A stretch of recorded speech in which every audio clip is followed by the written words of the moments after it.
अस्सलामुअलैकुम, welcome to my channel. आज हम एक्सरसाइज 3.3 स्टार्ट करने जा रहे हैं। फर्स्ट क्वेश्चन है इसका जी, for A 1 2 3 4 find the following relations in A state domain and range. आपको एक सेट दिया हुआ है और आपने रिलेशंस फाइंड करने हैं। पहले देख लेते हैं कि रिलेशंस होते क्या हैं, फिर हम इस क्वेश्चन पे वापस आते हैं। देखिए, अगर आपको एक सेट दिया हुआ है, सेट ए 1 2 3 एंड एक और सेट है बी लेट से, और उसके एलिमेंट्स हैं 4 5। आपने इनके दरमियान रिलेशन फाइंड करना है from A to B. Relation from A to B का मतलब ये है कि आपने ए क्रॉस बी फाइंड करना है, ठीक है। अगर वो कहेंगे relation from B to A find करें, तो उसका मतलब ये होगा कि आपने बी क्रॉस ए फाइंड करना है। अब ये क्रॉस फाइंड कैसे करते हैं, देखिए, ए क्रॉस बी फाइंड करना है ना, तो ए लिखेंगे हम 1 2 3, क्रॉस लगा के बी लिखेंगे जो कि है 4 5। अब आपने ऑर्डर्ड पेयर्स बनाने हैं। इस सेट का एक एलिमेंट लेना है, इस सेट का एक एलिमेंट लेना है, उनको मिला के ऑर्डर्ड पेयर्स बना देने हैं। ऑर्डर्ड पेयर का मतलब ये होता है कि दो नंबर्स हैं, कॉमा लगा के लिखेंगे, राउंड ब्रैकेट में उनको आपने इनक्लोज कर देना है, तो ये एक ऑर्डर पेयर बन जाता है, ठीक है। तो आप यहाँ से 1 लें, इधर से 4 लें, तो 1 और 4 को कॉमा लगा के लिखें, ब्रैकेट में बंद कर दें, तो ये एक ऑर्डर्ड पेयर बन गया। इसी तरह से अब 1 का 5 के साथ पेयर बना लेना आपने, ठीक है। अब यहाँ दो एलिमेंट्स थे ना, तो दोनों को हमने 1 के साथ कंबाइन कर लिया। अब इन्हीं दोनों को हम 2 के साथ करेंगे, 2 4, फिर 2 5, फिर 3 4 एंड 3 5।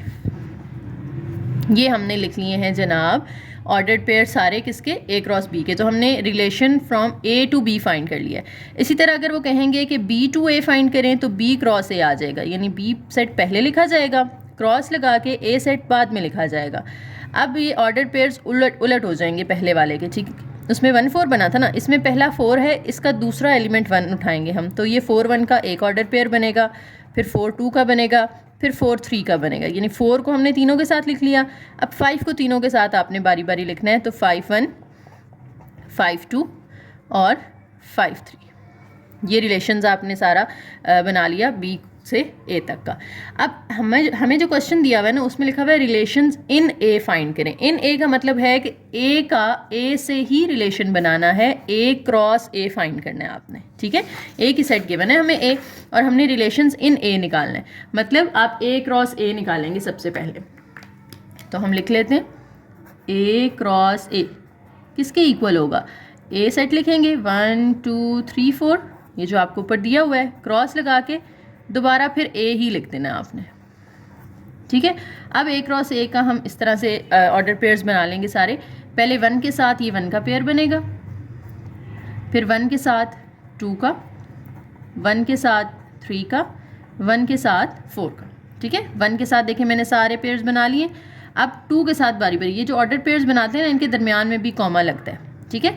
अब इस 2 के साथ बारी बारी सबको लिख लेना है आपने, 2 1 2 2 2 3 2 4। फिर अब 3 की बारी है, 3 1 3 2 3 3 और 3 4। फिर आपने 4 को सबके साथ कर लेना है, 4 1 4 2 4 3 और 4 4। शुरू में भी एक ब्रैकेट आती है, एंड पे भी, क्योंकि ये एक सेट बनता है ना। अब ये आपने ऑर्डर पेयर्स तो बना लिए। अब आगे से कुछ पार्ट्स हैं इसके जो सॉल्व करने हैं। उन्होंने कौन से रिलेशंस का है हमें फाइंड करें। फर्स्ट रिलेशन जो हमने फाइंड करना है ना, उसमें आपने एक्स वाई के वो ऑर्डर पेयर्स लेने हैं जिनमें y is equal to X. X Y लिखा हुआ है, इसका मतलब है कि इन ऑर्डर पेयर्स में जो पहला नंबर होगा वो x होगा, दूसरा नंबर y होगा। यानी ये पहला 1 ये x का और ये y का 1 है, x की वैल्यू 1 है, y की 2 है, x की 1 है, y की 3 है, ठीक है। तो इनमें से आपने वो पेयर्स उठाने हैं जिनमें y और x दोनों इक्वल हैं। तो ये एक रिलेशन है ना, इसको मैं R1 का नाम दे देती हूँ, क्योंकि आगे इसके और भी पार्ट्स हैं, उनमें हम R2 R3 वगैरह कर लेंगे। तो R1 के अंदर आपने इक्वल वाले पेयर्स लिख लेने हैं। देखिए, इसमें x और y इक्वल है ना, 1 1 ये आ जाएगा। फिर 2 2, इसमें भी x और y की वैल्यू सेम है। फिर 3 3 आ जाएगा, और फिर 4 4 आ जाएगा। R1 के अंदर सिर्फ यही वाले आ रहे हैं ना जिनमें x और y की वैल्यू सेम है। तो ये सिर्फ 4 ऑर्डर पेयर्स ऐसे हैं, वो चारों मैंने यहाँ एक सेट में लिख दिए। तो ये एक रिलेशन बन गया जिसको मैंने R1 का नाम दे दिया। अब अगर आप स्टेटमेंट में देखें तो उन्होंने कहा स्टेट डोमेन एंड रेंज, यानी हर रिलेशन की आपने डोमेन भी निकालनी है और रेंज भी। तो हम यहाँ पे पहले R1 की डोमेन और रेंज निकाल लेते हैं। अब डोमेन और रेंज कैसे निकालते हैं देखें। डोमेन कहते हैं इनका पहला पहला एलिमेंट, हर ऑर्डर पेयर का पहला पहला एलिमेंट। इसका पहला एलिमेंट 1 है, इसका पहला एलिमेंट 2 है, इसका 3 है, इसका 4 है। तो 1 2 3 4 ये सारे मैंने लिख लिए। अगर कोई रिपीट भी हो रहा होता, यानी इसका 1 है, इसका भी अगर 1 होता लेट से, तो वो आपने रिपीट नहीं करना था, आपने लिखना उसको एक ही दफ़ा था। इसी तरह रेंज ऑफ R1 निकालनी है। रेंज का मतलब होता है दूसरा दूसरा एलिमेंट, यानी जो x वैल्यूज़ हैं वो डोमेन में आ जाएंगी, जो y वैल्यूज़ हैं वो रेंज में आ जाएंगी। तो y वैल्यूज़ दूसरा दूसरा नंबर होता है ना सबका। तो 1 2 3 4 1 2 3 4। तो देखें इसकी तो डोमेन और रेंज सेम आ गई है, लेकिन हर बार ऐसा नहीं होता। सेकेंड पार्ट पे चलते हैं। इसमें आपको एक रिलेशन बनाना है जिसमें आपने x और y के वो ऑर्डर पेयर्स लेने हैं जिनके अंदर y प्लस एक्स करें तो इक्वल टू 5 आ जाए। यानी दोनों अगर ऑर्डर पेयर के x और y एलिमेंट्स को ऐड किया जाए तो आंसर 5 आ जाए। अब इस रिलेशन को हम R2 का नाम दे देते हैं। देखें कौन कौन से पेयर्स हैं जिनको ऐड करके 5 आता है। 1 और 1 को ऐड करके तो 2 आता है, ये 3 आता है, ये 4 आता है। ये 1 और 4 को ऐड करें तो 5 आ जाता है। तो ये वाला पेयर उठा के लिख लेना है आपने। इसी तरह आगे चलते जाएँ तो 2 और 3 को ऐड करके 5 आ जाता है। उससे आगे आप चलते जाएँ तो फिर 3 और 2 को ऐड करके 5 आ जाता है।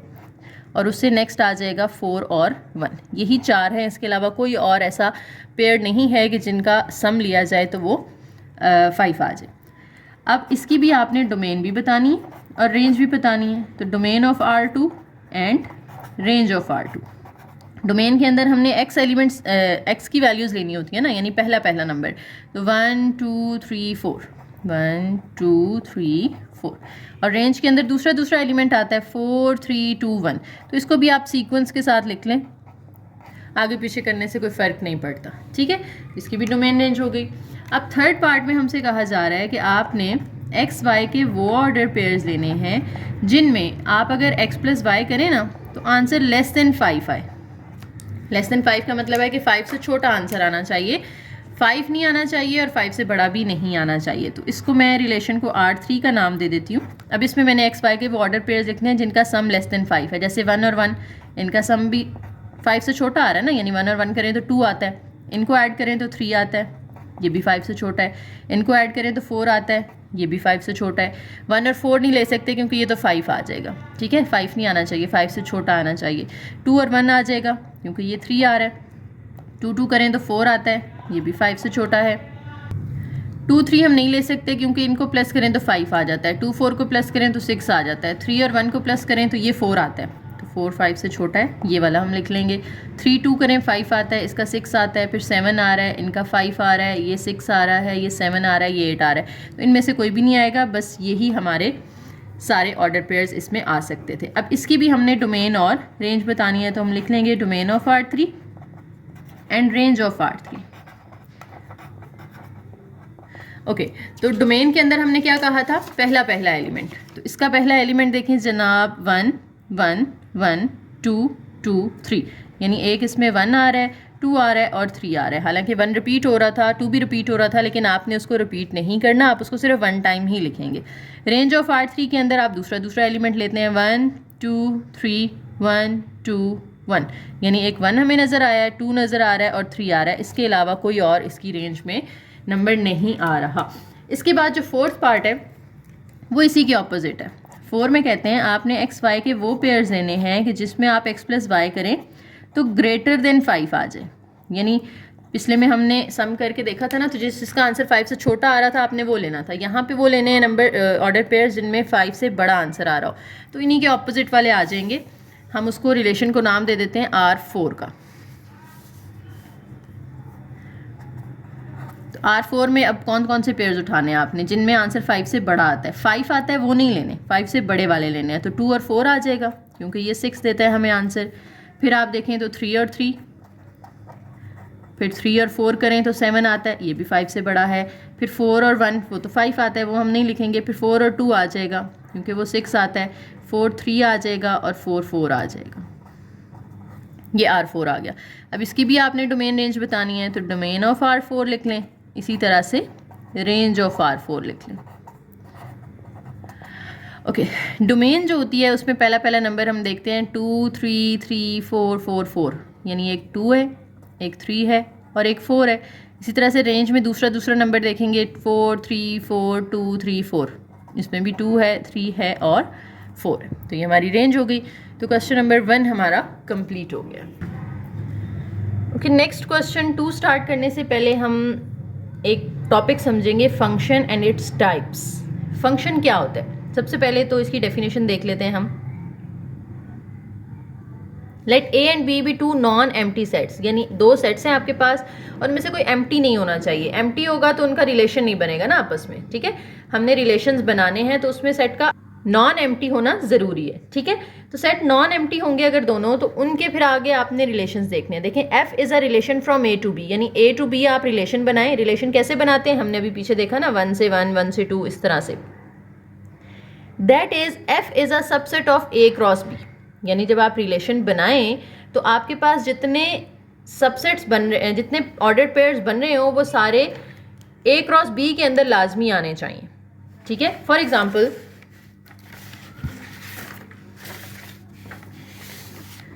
देखिए ये एक सेट है जिसके एलिमेंट्स हैं 1 2 3, एक और सेट है जिसके एलिमेंट्स हैं ए बी सी। आप 1 से ए तक एरो लगा लें, इसका मतलब है कि ये 1 और ए का ऑर्डर पेयर बन रहा है, ठीक है। इसी तरह से आप लेट से 2 और सी का एक ऑर्डर पेयर बना लेते हैं। ये सेट ए है ना, ये सेट बी है। ए का एक एलिमेंट ए क्रॉस बी कैसे बनाएंगे हम? ए लिखेंगे पहले 1 2 3, क्रॉस लगा के बी लिखेंगे ए बी सी। अब ए क्रॉस बी में सारे ऑर्डर पेयर्स आ जाएंगे, 1 ए 1 बी 1 सी, फिर 2 ए 2 बी 2 सी, इस तरह से 3 ए 3 बी 3 सी, ये सारे ऑर्डर पेयर्स आ जाएंगे। अब आप देखें कि मैंने ये जो एक छोटा सा फंक्शन बनाया है, इसमें जितने ऑर्डर पेयर्स आ रहे हैं, क्या ये दोनों इस ए क्रॉस बी के अंदर मौजूद है? मौजूद है ना। इसका मतलब है कि ये जो है ये सब सेट है इसका। सब सेट की हम पीछे डेफिनेशन पढ़ चुके हैं ना, कि ऐसा एलिमेंट, ऐसा सेट जिसके सारे एलिमेंट्स किसी दूसरे सेट में मौजूद हों, ठीक है। तो इसके ये दोनों ऑर्डर पेयर इस ए क्रॉस बी के सेट में मौजूद हैं। तो ये जो फंक्शन मैं बनाना चाह रही हूँ ये इसका सबसेट है। ये तो हो गई एक कंडीशन। अब दूसरी कंडीशन क्या है कि domain of F is equal to A, यानी जब आप इसकी डोमेन लें तो वो ए के इक्वल आनी चाहिए। देखिए मैं अगर इसकी डोमेन लूँ, डोमेन क्या होती है? पहला पहला नंबर ना, तो ये 1 है और ये 2 है, बस इसकी डोमेन में तो ये 2 नंबर आ रहे हैं, हालांकि ए के अंदर 1 2 और 3 था। यानी ये जो मैंने ये बनाने की कोशिश की है ये एक फंक्शन नहीं है। समझ आ रही है बात की? यानी आपके पास जो ऑर्डर पेयर्स हों उसमें ए के सारे एलिमेंट यूज होने चाहिए। अब यहाँ पे 3 यूज नहीं हुआ था तो ये फंक्शन नहीं कहलाएगा। तो ये फंक्शन की 2 कंडीशंस आपने याद रखनी है कि एक तो फंक्शन सबसेट हो ए क्रॉस बी का, और दूसरा उसकी अगर हम डोमेन लें तो वो फंक्शन की डोमेन ए सेट के ही इक्वल आ जानी चाहिए। एक और तीसरी कंडीशन है यहाँ पर जी, कि जब आप 2 कंडीशन सेटिस्फाई हो गई हैं आपकी, ठीक है, सबसेट भी है और डोमेन भी आ गई। अब first element of no 2 pairs of F are equal, then F is said to be a function from A to B. यानी तीसरी कंडीशन क्या है कि आपने लेट्स से ये पेयर्स बनाए हैं, मैंने लिखा है 1 ए, एक मैंने लिख लिया है ये 2 सी, जो मैंने इधर 2 लिखे थे, एक मैं 3 वाला भी लिख लेती हूँ 3 ए, और लेट्स से एक और बना लेती हूँ 3 बी। अब देखें इसकी सारे ये पेयर्स ए क्रॉस बी के अंदर मौजूद हैं, फर्स्ट कंडीशन सेटिस्फाई हो गई। फिर देखें कि इसकी अगर मैं डोमेन लूँ तो डोमेन आएगी 1 2 3 3, तो इसकी डोमेन आएगी 1 2 3, तो ये सेट ए के ही इक्वल आ गई, तो दूसरी कंडीशन भी सेटिस्फाई हो गई। अब तीसरी कंडीशन क्या कहती है कि 2 पेयर्स का पहला पहला एलिमेंट सेम नहीं होना चाहिए। जैसे यहाँ पे मेरे 2 पेयर्स का पहला पहला एलिमेंट तो सेम हो गया, यानी तीसरी कंडीशन यहाँ सेटिस्फाई नहीं हो रही। तो अगर कोई एक कंडीशन भी सेटिस्फाई ना हो रही हो तो हम कहते हैं कि ये फंक्शन नहीं है। फंक्शन के लिए तीनों का सेटिस्फाई होना जरूरी है। यानी अगर मैं ये वाला पेयर ना लेती, सिर्फ ये 3 पेयर्स ले लेती, तो ये जो फंक्शन था ना ये फिर मेरा फंक्शन होता, क्योंकि इसमें तीनों कंडीशन सेटिस्फाई हो रही होती। सबसेट वाली भी, इसकी डोमेन ए के भी इक्वल आ रही थी, और यहाँ पे किसी भी पेयर में आप देख लें पहला एलिमेंट सेम नहीं हो रहा, यानी जो पहला एलिमेंट है वो रिपीट नहीं होना चाहिए, ए का एलिमेंट रिपीट नहीं होना चाहिए, ठीक है। तो ये 3 कंडीशन जिसमें पूरी हो रही हो वो फंक्शन कहलाता है फ्रॉम ए टू बी, और इसको लिखते कैसे हैं? F 2 dots A arrow B, यानी function from A to B, ठीक है। अब आगे फंक्शन की कुछ टाइप्स आ जाती हैं। पहली टाइप है इनटू फंक्शन। इनटू फंक्शन क्या होता है?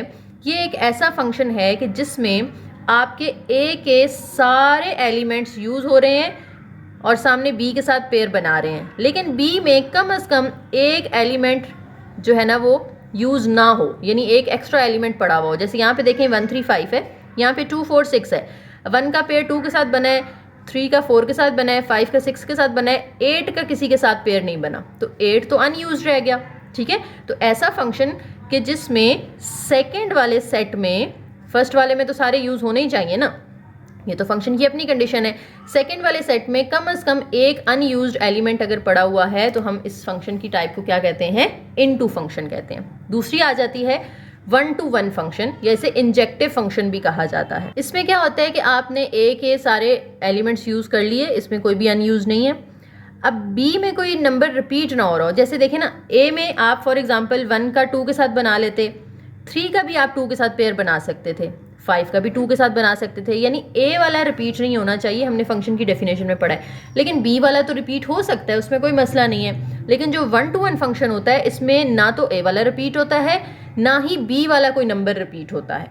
ठीक है, आप जैसे इस इन 2 में आप पेयर्स बना सकते थे इस तरह, जैसे 1 2 बना लें, एक आप 3 2 बना लें, यानी 1 और 3 ये तो डिफरेंट एलिमेंट आ गए, लेकिन 2 देखें दोनों में आ रहा है, बी का एक एलिमेंट है जो रिपीट हो रहा है, इन 2 में रिपीट हो सकता है। लेकिन जो 1 to 1 फंक्शन होता है, इसमें बी का भी कोई एलिमेंट रिपीट नहीं होता, एक ही दफ़ा आएगा इसके एलिमेंट भी और एक ही दफ़ा आएगा ए का एलिमेंट भी। इसे हम कहते हैं 1 to 1 या इंजेक्टिव फंक्शन। उसके बाद तीसरी टाइप आ जाती है हमारे पास onto function. Onto function को हम सर्जेक्टिव फंक्शन भी कहते हैं।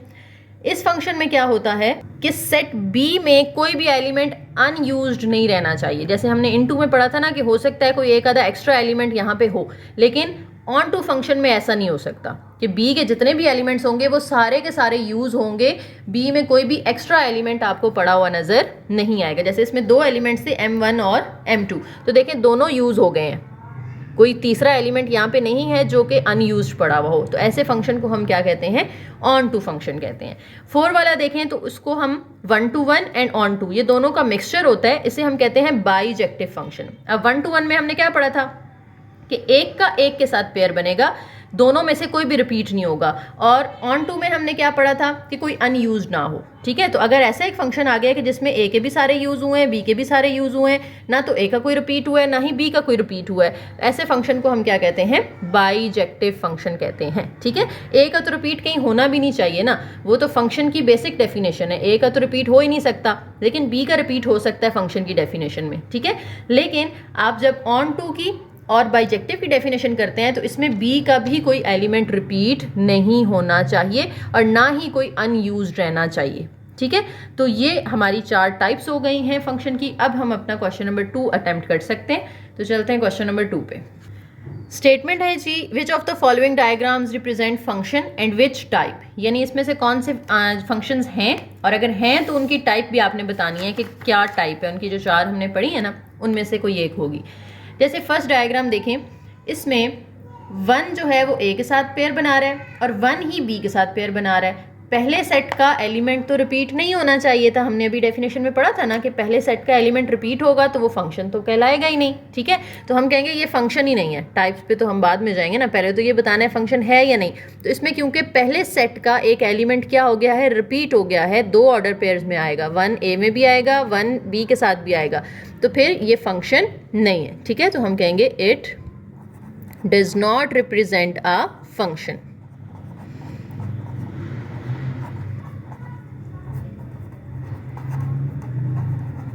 ठीक है, सेकंड में देखें जी, ए के सारे एलिमेंट्स यूज हुए, ए का 1 के साथ पेयर है, बी का 3 के साथ है, सी का 5 के साथ है। पहले सेट के भी सारे एलिमेंट्स यूज हुए हैं जो कि होने चाहिए थे, ये तो बेसिक फंक्शन की डेफिनेशन है। और जो दूसरा सेट है उसके भी सारे यूज हुए हैं, और दूसरे में कोई एक्स्ट्रा भी नहीं है जो अनयूज्ड रह गया हो। ठीक है, और हर एक का एक के साथ पेयर बना है, यानी बी में से कोई रिपीट भी नहीं हो रहा और बी में कोई एक्स्ट्रा भी नहीं पड़ा हुआ। ये कौन सी टाइप पढ़ी थी हमने, ये चौथी वाली पढ़ी थी, जिसमें दोनों का मिक्सचर आ जाता है कि बी का कोई एलिमेंट रिपीट भी ना हो, जिसको हमने 1 to 1 में पढ़ा था, और इसमें कोई एक्स्ट्रा भी नहीं है जिसको हमने ऑन टू में पढ़ा था। तो ये कौन सी टाइप बन गई, ये बाइजेक्टिव फंक्शन है। ठीक है, it is bijective function.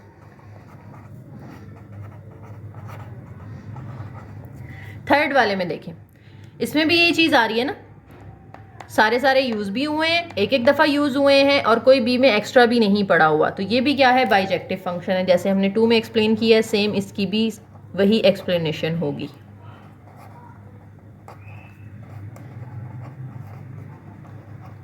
Last वाला देखें जी, इसमें पहले के एलिमेंट्स हैं एल एम एन, दूसरे के हैं एक्स वाई जी। पहले का तो कोई रिपीट नहीं हो रहा, यानी ये फंक्शन है और सब यूज़ हुए हैं ना, रिपीट भी नहीं हो रहा, सारे यूज़ भी हो गए हैं, तो ये फंक्शन तो है।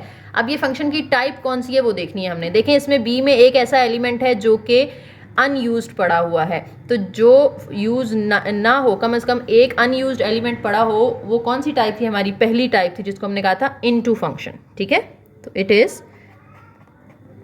Into function. Next question number 3 है जी, इसमें 2 फंक्शंस दिए हुए हैं आपको। ये ना फंक्शन को लिखने का तरीका होता है, इसको पढ़ते हैं जी ऑफ एक्स, उसको हम एफ ऑफ एक्स भी कह सकते हैं, जी ऑफ एक्स भी लिख सकते हैं, एच ऑफ एक्स भी लिख सकते हैं। बाहर कोई भी अल्फ़ाबेट आ सकता है, अंदर वेरिएबल होता है कि इस फंक्शन के अंदर कौन सा वेरिएबल यूज़ हो रहा है। हमारे फंक्शन के अंदर वेरिएबल एक्स यूज़ हो रहा है ना, तो हमारा ये जो फंक्शन है जी ऑफ एक्स, इसमें वैल्यू पुट करके हमें ये आंसर निकालना है, जी ऑफ 0 फाइंड करना है। वैल्यू कौन सी पुट करनी है, देखें जी बाहर एज इट इज़ है ना, अंदर x की जगह उन्होंने क्या पुट किया हुआ है, 0 पुट किया हुआ है, यानी हमें g के अंदर जहाँ जहाँ x आ रहा है वहाँ क्या पुट कर देना है, 0 पुट कर देना है। ठीक है, तो g ऑफ 0 किसके इक्वल आ जाएगा, 3 एज इट इज़। इस x की जगह पे आपने क्या कर देना है, 0 पुट कर देना है, +2, तो 3 0 0 +2 करें तो आंसर क्या आ जाएगा, 2 आ जाएगा। सिंपल इज़ दैट, बहुत छोटा सा सिंपल सा कॉन्सेप्ट है। सेकेंड पार्ट में है जी जी ऑफ -3 फाइंड करें, यानी फंक्शन जी के अंदर जहाँ x आ रहा है वहाँ आपने क्या पुट कर देना है, -3 पुट कर देना है। तो जी ऑफ x हम पहले लिख लेते हैं, यहाँ पे जी ऑफ x था 3x + 2। अब आपने इस x की जगह पे -3 पुट कर देना है, सामने 3 एज इट इज़, इस x की जगह पे भी -3 पुट कर देना है। और ब्रैकेट में क्यों पुट कर रहे हैं हम, क्योंकि ये x 3 के साथ मल्टीप्लाई हो रहा है ना, तो ताकि 3 इस -3 के साथ भी मल्टीप्लाई हो जाए, +2। अब 3 3 -9 होता है, -9 + 2 करें तो ये -7 आ जाएगा। थर्ड पार्ट है जी जी ऑफ 2/3। पहले हम जी ऑफ एक्स लिखेंगे, जी ऑफ एक्स है हमारा 3x + 2। अब इसमें जहाँ जहाँ x आ रहा है वहाँ आपने क्या पुट कर देना है, 2/3 पुट कर देना है। जी के अंदर 2/3 पुट कर दें, इधर भी x की जगह पे 2/3 पुट कर दें, और बाय 3 और 2 एज इट इज़। अब ये 3 3 से कैंसिल हो जाएगा, तो यहाँ सिर्फ रह जाएगा 2, प्लस बाहर भी 2 है, 2 + 2 करें तो 4 आ जाता है। नेक्स्ट फोर्थ पार्ट है h ऑफ 1, यानी फंक्शन h के अंदर अब आपने वैल्यू पुट करनी है। तो पहले हम h ऑफ x सामने लिख लेते हैं ताकि वैल्यू पुट करना इजी हो जाए। अब इसमें h के अंदर उन्होंने 1 पुट किया, तो हमने भी x की जगह पे 1 पुट कर देना है, सामने भी x की जगह पे 1 पुट कर देना है। x का स्क्वायर है तो 1 का भी स्क्वायर आएगा, +1 एज इट इज़। अब 1 का स्क्वायर 1 होता है, +1, तो 1 + 1 क्या आ जाएगा, 2 आ जाएगा। अब h के अंदर आपने -4 पुट करना है, तो देखें ये h हमारे सामने लिखा हुआ है, हमने x की जगह -4 पुट किया, इस x की जगह भी -4, और क्योंकि x का स्क्वायर है तो -4 का भी स्क्वायर आ जाएगा, बाहर +1, 4 का स्क्वायर होता है 16, तो 16 + 1 कितना हो जाएगा, 17। आपको पता है ना, स्क्वायर के अंदर अगर माइनस आ रहा हो तो वो प्लस हो जाता है, वो नहीं लगाते आप आंसर में। अब यहाँ पे h के अंदर हमने पुट करना है -1/2, हमारा ये फंक्शन है h का, हमने इस x की जगह -1/2 पुट करना है, तो -1/2 का स्क्वायर +1। देखिए माइनस का स्क्वायर तो प्लस हो जाएगा, 1 का स्क्वायर 1 होता है, 2 का स्क्वायर 4 होता है, बाहर +1 आ रहा है। अब इसको आप फ्रैक्शन वाला कैलकुलेटर है तो एज इट इज़ उस पर डाल दें तो आंसर मिल जाएगा, वरना आप एलसीएम ले सकते हैं, इसके नीचे कुछ नहीं है तो 1 होगा, इनका एलसीएम 4 आएगा, क्रॉस मल्टीप्लाई कर दें 1 + 4 तो ये इक्वल आ जाएगा 5/4 के। क्वेश्चन नंबर 3 भी हमारा कंप्लीट हो गया। अब चलते हैं क्वेश्चन नंबर 4 पे। क्वेश्चन 4 में एक फंक्शन दिया हुआ है ax + b + 1। इस फंक्शन में अगर हम 3 पुट करें तो 8 आंसर आता है, फंक्शन में अगर 6 पुट करें तो 14 आंसर आता है। आपने a और b निकाल के दिखाना है। अच्छा पहले फंक्शन लिख लें अपना, f(x) = ax + b + 1। ठीक है, अब उन्होंने देखे हमें किसकी वैल्यू दी हुई है, f(3) की दी है ना पहले, f(6) को हम बाद में देखते हैं, पहले ये पहली वाली देख लें। f(3) दिया हुआ, यानी फंक्शन के अंदर हमने 3 पुट करना है, इधर x की जगह 3 पुट कर दें, सामने भी x की जगह पे 3 पुट कर दें, +b + 1। अब f(3) बन गया, यहाँ पे हमें f(3) की वैल्यू उन्होंने दी हुई है ना 8, तो f(3) की जगह पे आप 8 पुट कर दें, = 3a से मल्टीप्लाई हो जाएगा, +b + 1। इसको नाम दे दें आप इक्वेशन नंबर 1 का। उसके बाद दोबारा फंक्शन लिखें, F of X is equal to A X plus B plus 1। अब देखें दूसरा जो फंक्शन है उसमें हमें 6 पुट करके दिया हुआ है, तो हमने भी x की जगह पे 6 पुट कर देना है, सामने भी x की जगह पे 6 पुट कर दें, b और 1 एज इट इज़ आ जाएंगे। अब f ऑफ 6 की उन्होंने हमें वैल्यू दे दी थी, कितनी थी 14, इसकी जगह 14 रख दें, 6a से मल्टीप्लाई हो जाएगा प्लस b प्लस 1। इसको नाम दे दें आप इक्वेशन नंबर 2 का। अब हमें a और b निकालना है, ठीक है। क्या करेंगे आप इनको साइमल्टेनियसली सॉल्व करेंगे। देखें इसमें b आ रहा है, इसमें भी b आ रहा है, अगर मैं दोनों को माइनस कर दूं तो एक इसका जो साइन चेंज होगा माइनस b और ये प्लस b आपस में कैंसिल हो जाएंगे, तो हम a निकाल सकते हैं, ठीक है। तो आप क्या करेंगे 2 में से माइनस कर दें क्वेश्चन नंबर 1 को। जब आप 2 में से 1 को माइनस करेंगे तो हम ऊपर 2 लिख लेते हैं। आप 1 में से भी 2 को कर सकते हैं, कोई मसला नहीं है। नीचे 1 लिख लें, 8 is equal to 3a plus b plus 1। अब जब हम इक्वेशंस को माइनस करते हैं ना, तो नीचे वाली इक्वेशन में सबके साइन चेंज हो जाते हैं। इनके साथ बाहर कुछ नहीं था तो प्लस था, आपने उसको भी माइनस कर दिया, ये दोनों भी प्लस थे उनको भी माइनस कर दिया। अब अगर आप देखें तो प्लस 1 माइनस 1 से cancel, plus b minus b से कैंसिल, 14 में से 8 माइनस करें तो ये हमारे पास रह जाएगा 6 में से 3 माइनस करें तो ये रह जाएगा 3a। अब 3 इधर मल्टीप्लाई हो रहा है, इधर लाके आप उसको डिवाइड कर दें तो 3 6 की कटिंग करेंगे तो a कितना आ गया हमारे पास 2 आ गया। अब ये जो a निकाला है आपने, इसको किसी भी इक्वेशन में पुट कर लें, 1 में कर लें या 2 में कर लें, आपकी मर्जी है, आंसर सेम ही आएगा। तो मैं इसको 1 में पुट करने लगी हूँ, a को 1 लिख लेते हैं पहले हम यहाँ पे। 8 is equal to 3a plus b plus 1। 8 is equal to 3, a की वैल्यू निकली है ना 2, तो यहाँ a की जगह आपने 2 पुट कर देना है, प्लस b भी वैसे ही, 1 भी वैसे ही। अब 3 2 हो गया 6 प्लस b प्लस 1, 6 और प्लस 1 ये हो जाएगा 7, b एज इट इज़। आप b वाले को कॉन्स्टेंट में तो नहीं ऐड कर सकते ना, b वाला b में ऐड होता है नंबर, a वाला a में ऐड होता है। अब ये 7 उधर प्लस हो रहा है, इधर ला के माइनस कर दें तो ये आ जाएगा 1। b की भी वैल्यू हमने निकाल ली, यही दो वैल्यूज तो हमने फाइंड करके बतानी थी, a और b। तो क्वेश्चन हमारा कंप्लीट हो गया। अच्छा, क्वेश्चन 5 में भी आपने सेम काम करना है। देखें g दिया हुआ है, नीचे g की दो वैल्यूज़ दी हुई हैं, एक -1 पे एक 2 पे। तो जैसे हमने लास्ट क्वेश्चन में किया था सेम उसी तरीके से पहले आप g ऑफ x लिख लेंगे, वो किसके इक्वल है ax प्लस b प्लस 5 के। अब पहले देखें तो g के अंदर उन्होंने -1 पुट करके हमें दिया हुआ है ना, तो हम भी इधर -1 पुट कर देते हैं, इस x की जगह भी -1 पुट कर दें, प्लस b प्लस 5। अब g ऑफ -1 की वैल्यू दी है उन्होंने हमें 0, तो आपने g ऑफ -1 की जगह पे 0 पुट कर देना है। इक्वल के सामने a जब -1 से मल्टीप्लाई होगा -a आ जाएगा, प्लस b प्लस 5। इसको नाम दे दें आप इक्वेशन नंबर 1 का। दोबारा फंक्शन लिखेंगे अपना, g of x is equal to ax plus b plus 5। अब हमें g के अंदर उन्होंने 2 पुट करके दिया है, तो हम यहाँ x की जगह जब 2 पुट करेंगे, सामने भी x की जगह 2 पुट कर देंगे, प्लस b प्लस 5। तो g ऑफ 2 हमें कितना दिया उन्होंने, वो तो 10 दिया हुआ है, तो g ऑफ 2 की जगह 10 पुट करें, साथ में 2a प्लस b प्लस 5। इसको नाम दे देते हैं हम इक्वेशन नंबर 2 का। इसमें भी देखें, इसमें भी b आ रहा है, इसमें भी b आ रहा है, तो आप दोनों को सब्ट्रैक्ट कर दें, सब्ट्रैक्ट 1 फ्रॉम 2 या 2 फ्रॉम 1, जैसे आपको ईजी लगे। तो 2 फ्रॉम 1 1 फ्रॉम 2 कर रहे हैं, तो 2 हम ऊपर लिख लेते हैं और इक्वेशन 1 हम नीचे लिख लेंगे, -a प्लस b प्लस 5। अब हमने क्या देखा था कि अगर दो इक्वेशंस माइनस हो रही हैं तो आप नीचे वाली इक्वेशन में सबके साइन चेंज कर देते हैं, वो चेंज कर दें।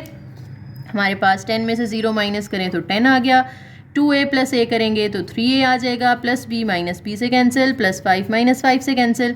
अब 3 उधर मल्टीप्लाई हो रहा है, यहाँ आके डिवाइड करें, अब कटिंग तो होती नहीं है, तो यही a की वैल्यू आ जाएगी। अब इस a की वैल्यू को किसी भी एक इक्वेशन में पुट कर दें। हम 1 में पुट कर रहे हैं, 1 थी, 0 is equal to -a plus b plus 5। अब b की जगह पे आपने ये a की जगह पे जो आपने a की वैल्यू निकाली थी ना, वो पुट करनी है। तो a आया था 10/3, तो a की जगह पे आप लिखते हैं 10/3 प्लस b प्लस 5। ये 10/3 और 5 ये दोनों आप इक्वेशन के इस साइड पे ले आए, 10/3 इधर आके प्लस 10/3 हो जाएगा, 5 इधर आके माइनस हो जाएगा और b वहाँ अकेला रह जाएगा। अब इनका आपने एलसीएम लेना है, कैलकुलेटर पे भी डालेंगे अगर फ्रैक्शन वाले पे तो आंसर आ जाएगा, लेकिन एलसीएम कैसे लेना है आपने, इसके नीचे कुछ नहीं है तो 1 है, 3 और 1 का एलसीएम 3 आता है, क्रॉस मल्टीप्लाई कर दें, 10 1s are 10, 3 5s are 15, तो ये आ जाएगा -5/3। ये आपके पास b आ गया, क्वेश्चन कंप्लीट हो गया। नेक्स्ट में आपको उन्होंने एफ ऑफ एक्स दिया है, साथ एफ ऑफ एक्स की ही वैल्यू दे दी है उन्होंने आपको। अब एफ ऑफ एक्स की वैल्यू दी है तो आपने एफ ऑफ एक्स की जगह पे ये पुट कर देनी है, ठीक है।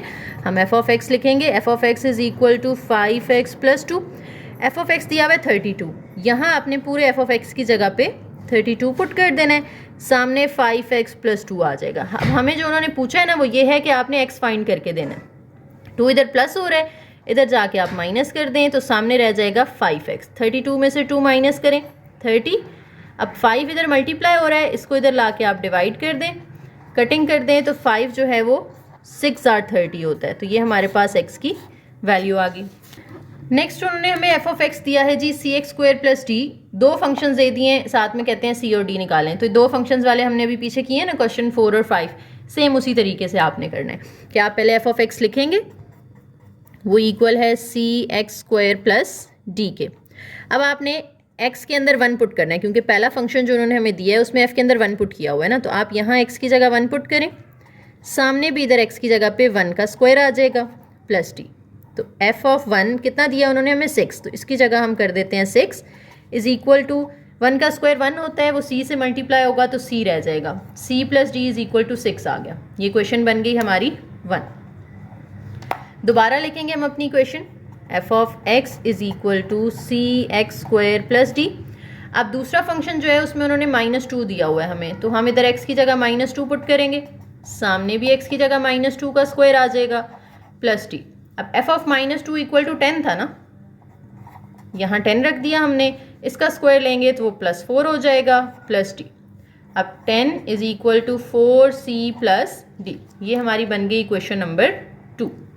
इनको भी आपने उसी तरीके से क्या कर देना है, माइनस कर देना है, यानी 2 में से 1 को हम क्या कर देते हैं माइनस, तो 2 लिखेंगे पहले ऊपर, फिर 1 वाली इक्वेशन लिख लेंगे, और नीचे वाली इक्वेशन में आपने सबके साइंस चेंज कर देने होते हैं।